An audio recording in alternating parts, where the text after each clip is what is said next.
Narinig mo na ba ang tungkol sa isang ilog na umaagos sa ilalim ng dagat? Hindi ito katang-isip, totoo ito.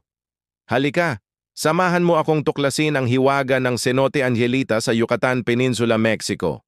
Sa unang tingin, parang isang ordinaryong dive spot lang. Pero habang lumalalim ka, isang pambihirang tanawin ang sasalubong sa iyo.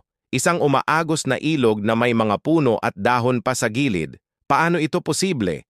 Ang ilog na ito ay isang makapal na ulap ng hydrogen sulfide.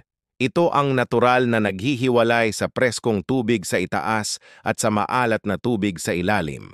Dahil sa pagkakaiba ng density, nagmumukha itong isang tunay na ilog na may sariling agos sa ilalim ng karagatan.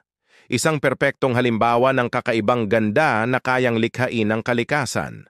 Kung nagustuhan mo ang kakaibang adventure na ito, huwag kalimutang mag-like, share at mag-subscribe para sa mas marami pang nakakamanghang kwento mula sa iba't ibang sulok ng mundo.